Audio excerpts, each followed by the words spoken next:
रायसेन से हमारे संवाददाता शरद शर्मा की रिपोर्ट। न्याय मांगता बेटा। मेरा बेटा चिल्लाता हुआ घर आया, मुझे मार रहे हैं, मेरी जमीन पर कब्जा कर लिया है और आकर सेल्फास की गोली खाकर आत्महत्या कर ली।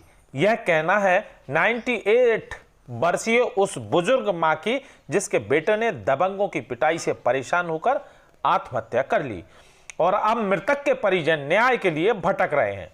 उनका आरोप है कि उनके हत्यारों को पुलिस पकड़ नहीं रही है। रायसेन कोतवाली के अंतर्गत आने वाले ग्राम देवलाखेड़ा के युवक लोकेश सूर्यवंशी अपने पिता की मौत के बाद न्याय पाने के लिए दर दर भटक रहा है, लेकिन दिन रात थाने के चक्कर लगाने के बाद उसकी सुनवाई नहीं हो रही। चौकीदार अमान सिंह को उसकी मिली सरकारी जमीन पर गांव के दबंगों के द्वारा कब्जा कर लिया गया है, उसे जोतने नहीं दे रहे हैं और मृतक के चौकीदार की पिटाई भी करते हैं। उसकी पिटाई से परेशान होकर चौकीदार अमान सिंह ने जहर खाकर आत्महत्या कर ली थी। इन चारों को अपनी मौत का जिम्मेदार ठहराया था। वहीं ग्राम देवलखेड़ा के चौकीदार अमान सिंह की मौत के 15 दिन बाद भी उनका बेटा न्याय पाने के लिए दर दर भटक रहा है। उसकी सुनवाई नहीं हो रही है और उसके पिता की मौत के जिम्मेदार वीरेंद्र और बिमल सिंह बघेल, पिता पुत्र और दामोदर सिंह बघेल सहित जुम्मा खां सैन खुले रूप से आजाद घूम रहे हैं और पीड़ित परिवार कार्रवाई नहीं करने की धमकी भी दे रहे हैं। इसके बाद भी पीड़ित परिवार के लोग एसपी ऑफिस और थाने के चक्कर काटकर परेशान हो रहे हैं। बिमल ने और वीरेंद्र ने मारे, मैं गोली खा रहा हूँ, गोली चलवा रहा हूँ, गोली खा कर मारूंगा, मुझे मारो, मेरी जमीन पे कब्जा कर रहे हैं। अमान सिंह द्वारा सरफास का एक खाकर आत्महत्या करने का प्रकरण हमारे पास आया है, जो डायरी वहाँ से हमीदिया अस्पताल से प्राप्त होने पर जांच में लिया गया है, जिसमें उसका विषय प्राप्त हो गया, जिसको जांच के लिए सैंपल भेजा जा रहा है और उसमें दिए गए बिंदुओं पर जाँच की जा रही है। सर, ये था क्या मामला?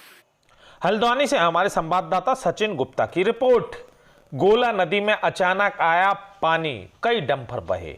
हल्द्वानी में गोला नदी में अचानक छोड़े गए पानी में खाना निकासी के गेटों को खनन करने आए डंपर डूब गए। सिंचाई विभाग और वन विभाग निगम के आपसी सामंजस्य न होने के चलते खामियाजा वाहन स्वामियों को भुगतना पड़ा।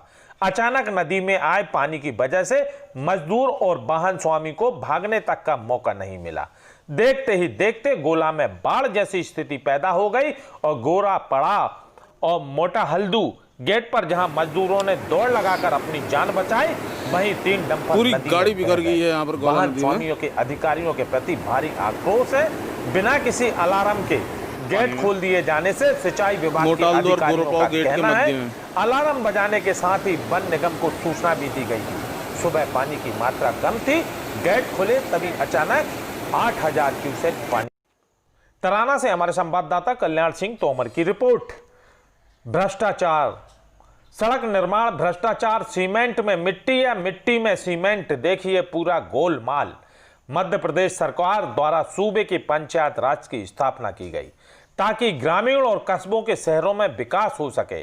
गांव में शुद्ध पेयजल, स्कूल भवन, सीमेंट की मजबूत सड़क बनाई जा सके।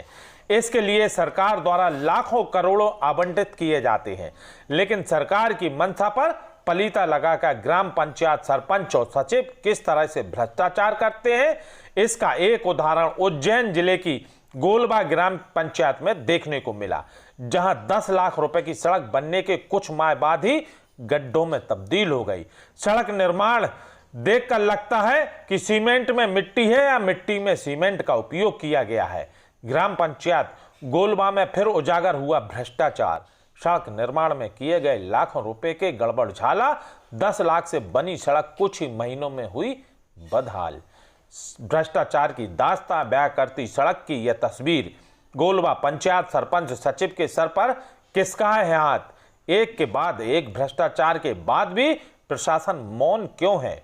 जी हां, एक के बाद एक भ्रष्टाचार होने के बाद भी प्रशासन मौन है।